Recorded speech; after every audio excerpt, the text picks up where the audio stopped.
Today I will talk about machine learning approach and how we combine it with rock physics. Our goal is to do reservoir characterization.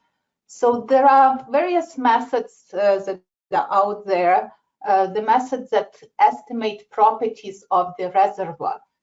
So our goal is to take well data and combine it with 3D seismic data and estimate a property of some sort, whether it's P impedance or whether it's the actual rock properties such as porosity or water saturation.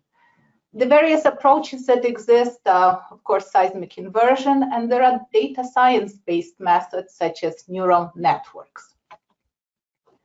The data science-based approaches find the relationship between the log and seismic data, or the attributes, and this relationship can be linear or nonlinear. And then we take it and we apply the derived operator or derived model to predict a specific property. For example, this is done in our eMERGE program using multilinear regression or neural networks. In 2019, our 10.5 release, we introduced deep neural networks in HampsonRussell. What are deep neural networks? These are the networks that contain many layers and many parameters. So when they train, they allow simulating any nonlinear function. And the deeper the networks are, the more accurate your model is. Of course, there is a danger in overtraining, and we will talk about it a little bit in this presentation. So deep neural networks can have various architectures. They can be convolutional neural networks. They can be fully connected networks.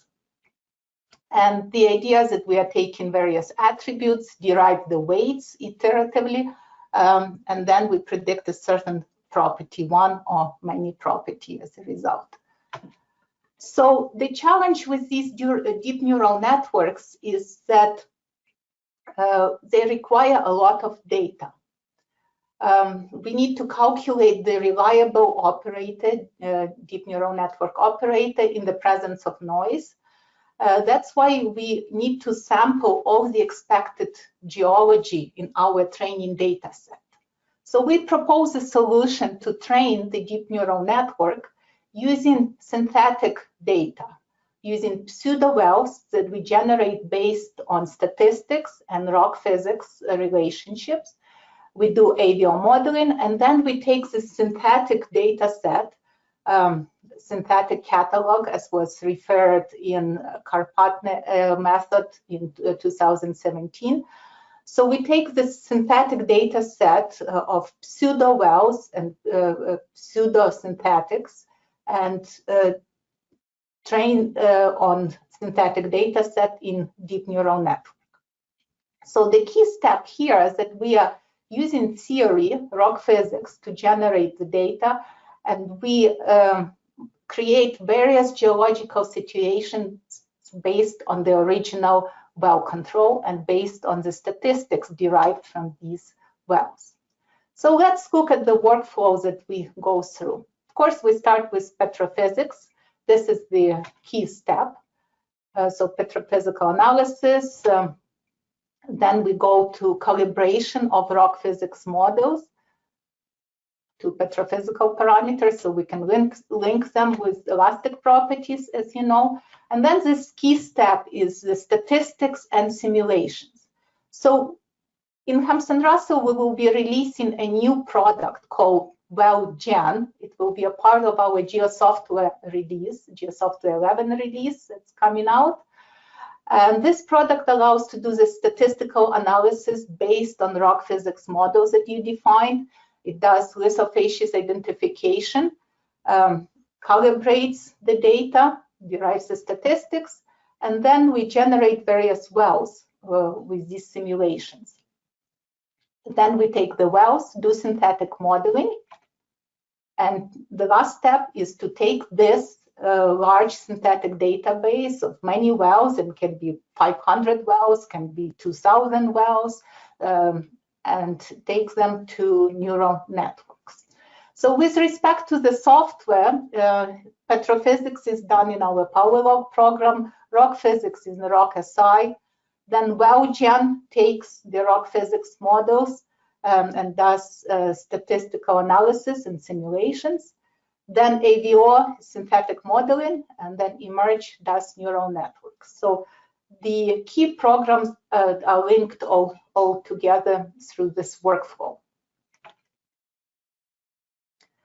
We applied this workflow on various data sets, and this is one of the examples. This is the Gulf of Mexico data set. It had only one well, and our goal was to compare here P impedance that we are showing on the left, just from traditional deterministic inversion, with P impedance using deep neural networks and this synthetic catalog workflow, where we expanded our geological scenarios and created various wells by doing, statistical analysis and systematic changes.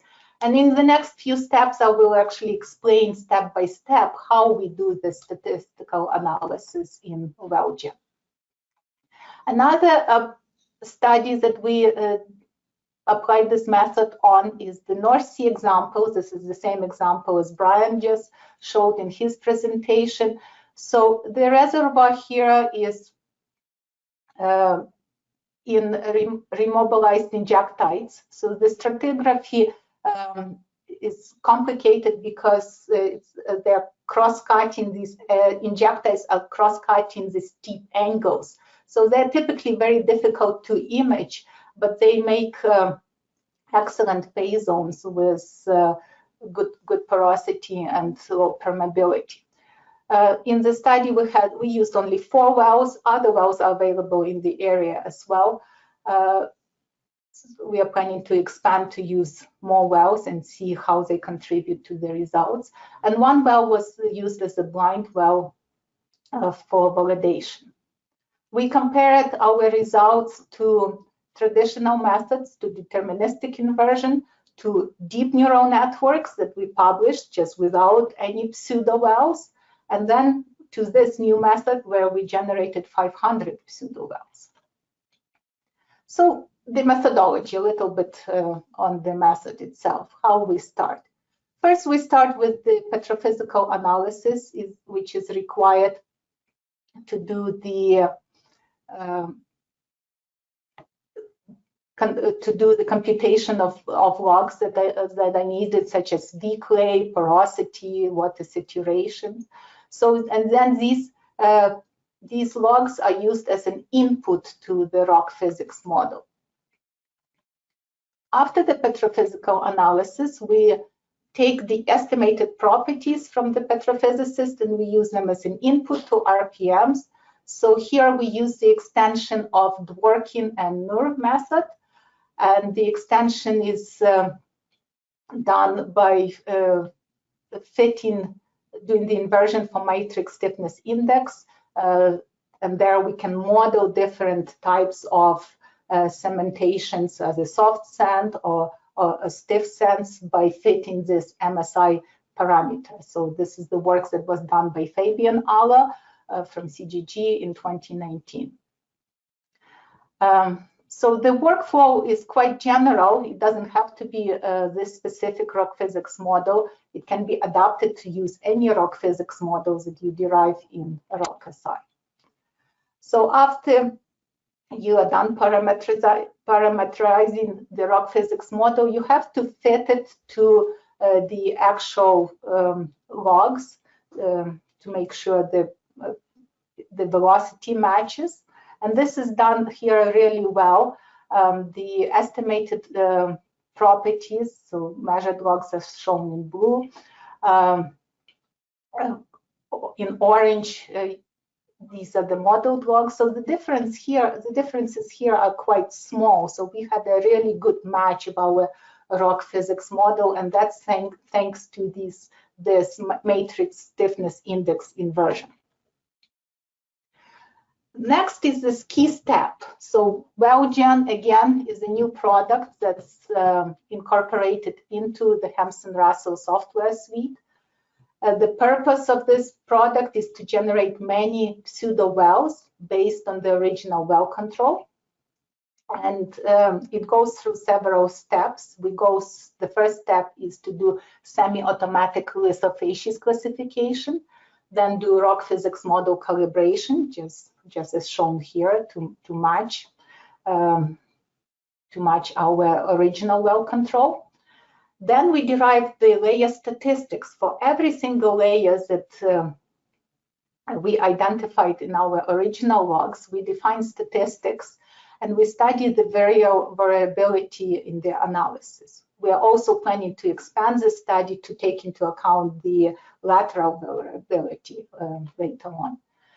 Simulations are done on the layer-based statistics.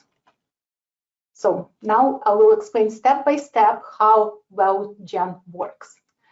So the first step is to establish the statistics that has, with the key parameters that govern our model.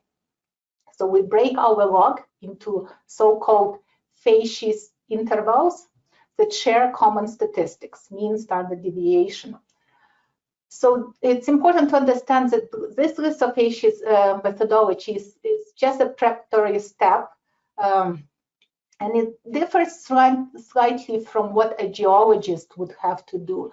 When geologists does the lithofacies identifications, they divide the log into meaningful geological units. Here we want to break out the logs into intervals that have stationary statistics. We don't want to have too many intervals. So if the intervals are very small, below a certain threshold, we combine them into bigger intervals. But then after we are done with this lithofacies identification, we derive the background trend.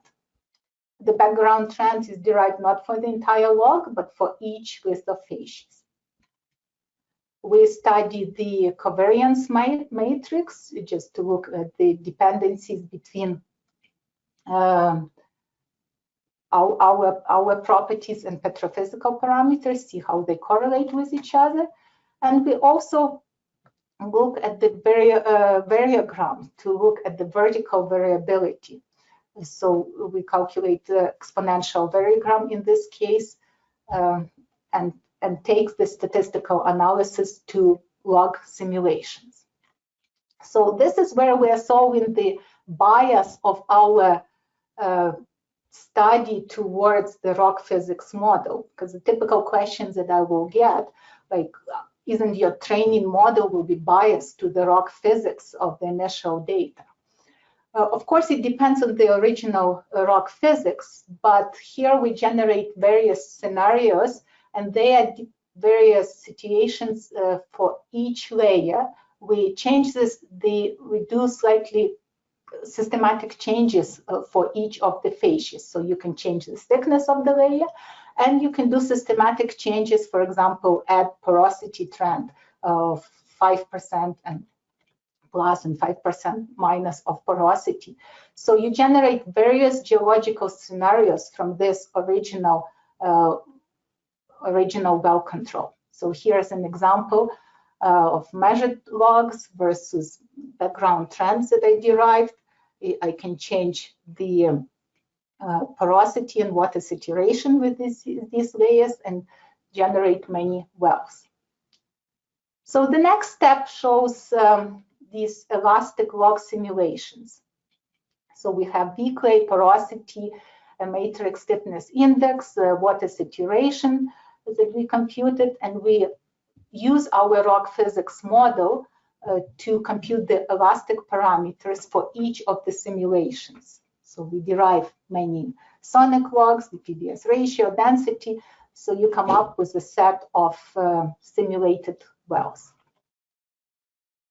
After you're done with well simulations, we go to the 1D convolutional model, and we generate angle stacks.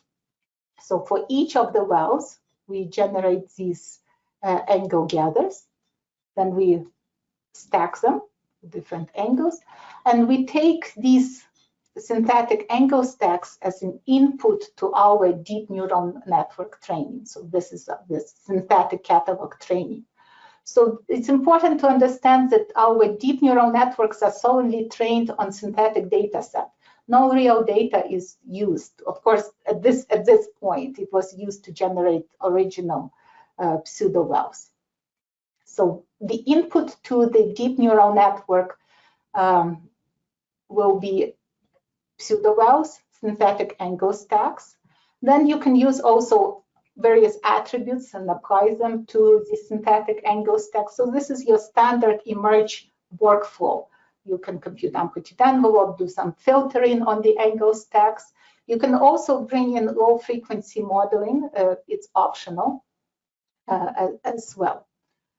So once you generate this input data set, we put it through deep neural network. We validate the deep neural network to ensure that we are not overfitting the data and predict a property. So a little bit on validation. Deep neural networks have many layers and many parameters. So there is always a danger in overfitting. Too few parameters get bias of the model. If the model is not complex enough, you will not fit the data properly. Too many parameters, the model will be overfitted. So we divide our training data set into training wells and validated wells, and we validate on the subset of wells to ensure we don't use too many parameters or too many attributes, for example. So the more data you bring in, the lower the training error will get, but the validation error might go up. If you are adding, what we find when we add synthetic catalog workflow, we are still adding more data, so training error goes down, but also the validation error with more data typically drops down because our model is more accurate. After we derive the deep neural network operator, after we derive the model, we take it and we apply it to the actual data. So we take our real angle stacks, can use internal attributes or external attributes such as coherency, perhaps Q or low frequency models. Again, apply them through deep feed-forward neural networks using that trained operators that we derived from the previous step. And then we output the final property, either it's velocity, porosity, and etc.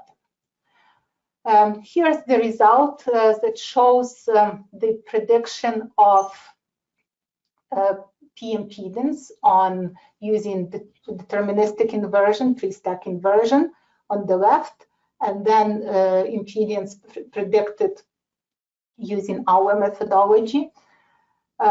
So the wells A, C, and D are producing from this sense.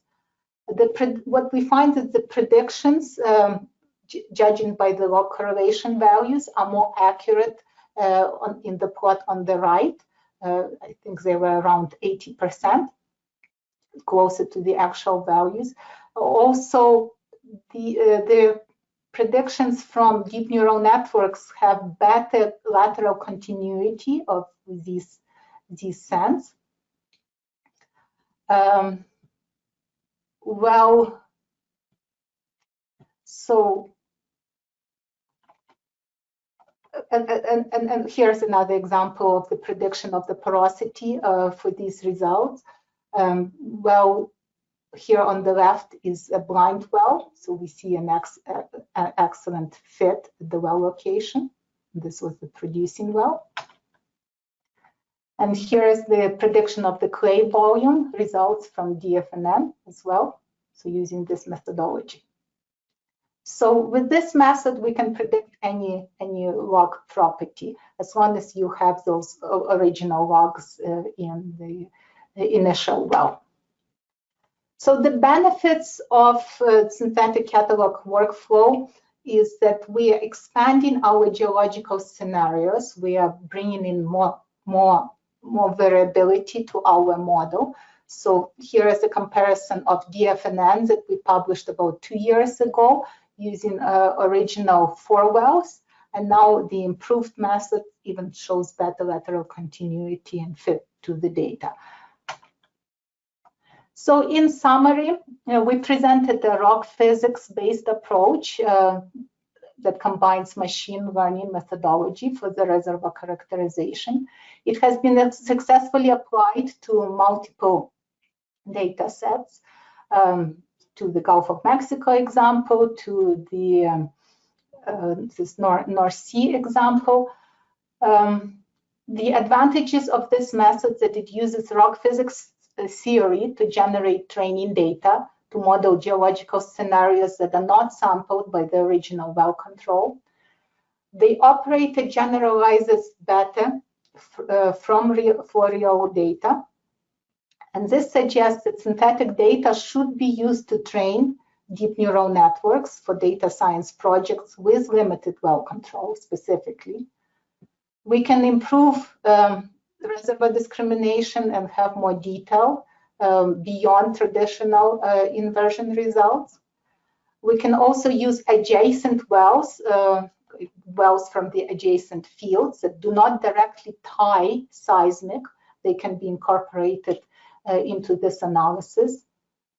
And the method is flexible because it allows predicting various properties such as porosity, fluid saturation, and lithology.